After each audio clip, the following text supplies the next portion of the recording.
Payg'ambarimiz aytganlar, agar bu dunyo ichidagi hamma zeb ziynatlari bilan Alloh taoloning nazdida chivinni qonatishchalik qadri bo'lganida, bu dunyodan bu kofirga, bitta kofirga bir ho'plam suvni ham bermagan bo'lar edi. Siz bilan biz intilib o'lib qolayotgan, kelsa quvonib, topolmasak siqilayotgan mana shu dunyoning matohi, shu dunyoda zebi ziynati Allohning nazdida chivinni qonatishchalik qadri bo'lganida kofirlarga bir ho'plam suv ichirganchalik ham bermas edi.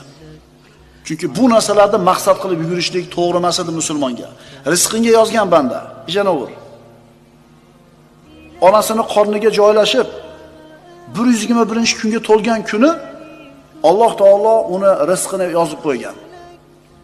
Siz uni g'am qilsangiz ham o'sh keladi, g'am qilmasangiz ham o'sh keladi. Sizdan faqat mehnat qilib qo'yish sababini qilib qo'yishlik. Lekin shu narsani maqsad qilib boshimizga kiyib olganmiz.